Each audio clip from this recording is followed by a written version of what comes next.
Welcome back to The Merge, the wrestling guide for Jiu Jitsu, powered by Fuji Sports. There's a wrestling technique I'm seeing used a lot more in Jiu Jitsu. When your opponent turtles up, you have one hook in, and you're looking to break them down and get that second hook in for 4 points. This technique's called the power half.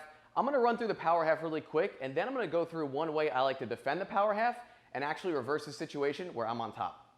My opponent's in turtle here. I'm able to slip one hook in. I'm seeing a lot more in Jiu-Jitsu how guys are using the power half to take the back, okay?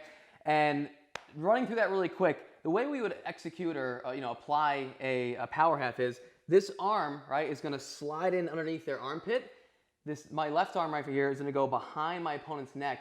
And look, I'm pushing my opponent's neck down as I'm lifting the arm up, okay? Now look, with the wrists, if I do it like this with my wrist, this is still strong, this is still correct, but I have movement here in my wrists, okay? It can go this way, and it takes a lot more kind of strength to hold my wrist straight. What I like to do when I'm power halfing is I like to go bone to bone, all right? This is a lot stronger, forearm to forearm. So bring this arm through, this one through, and look, I'm bone to bone, okay? Elbows driving down, I'm lifting this arm up, and I'm gonna pull my opponent back, get here, all right? Now look, I see people do two things. They can either extend here to throw this hook in, switch to the seatbelt, or I've seen right away once the person falls, seatbelt, second hook in. The first thing I have to understand is the quicker I address the power half and the quicker I do this technique I'm gonna show you, the better, okay? When my opponent starts trying to power half me from here, right, I'm gonna do something called a swim, all right? Just like I'm swimming in a pool, I'm gonna swim this arm. And what that's gonna do is this, right? He has a lower body connection here with his legs. This hook underneath my armpit here and this power half has a connection on the upper right part of my body. So he's controlling my body pretty well. So this arm is responsible for a big part of the manipulation of his body weight, moving over this way.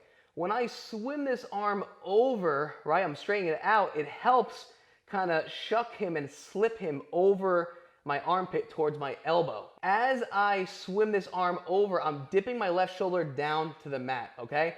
We're like this right now, okay? When I dip my shoulder, I'm essentially doing this with my body, okay? Since he's on top of me, he's gonna follow like this. So he's already sliding over this side of my shoulder when I dip. See, you can see his weight already coming down to his hip. Now when I add in that swim and dip in my shoulder, that's what drives his weight this way. So he starts putting some pressure on. Here, right? I can start backing my weight out, shimmying, reversing the situation. So when I do the swim with my arm, right, it requires me to have this range of motion in my shoulder to bring the arm back and swim it forward, okay? I explained earlier how addressing the power half is best early on. And this is the reason why, right? Let's say my opponent starts power halfing me from here. Look, a little harder. Look, this is very uncomfortable. My neck is going straight down to the mat. My arm's getting pulled back. I have very little range of motion right now. I'm actually like trying to swim my arm, and I can't, okay? He's limiting the range of motion in my arm.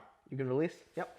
So the longer you wait and the harder they start power halfing you, the worse the position your body's gonna be in, and the range of motion is shortened and tightened, all right? So as they start power halfing, you're gonna literally shoot for the stars, right? Go for their head too. You're not always gonna get their head, right? But if you do get their head, icing on the cake. Worst comes to worst, you miss their head, you swim, drop the shoulder, they start power halfing. Right? In wrestling, they're gonna probably belly down so they get caught in their back. Jiu-Jitsu, they might fall on their back, start playing some kind of guard, you start passing. Thanks for tuning into The Merge. For more episodes, check out themergeonline.com, and I'll see you guys next Friday.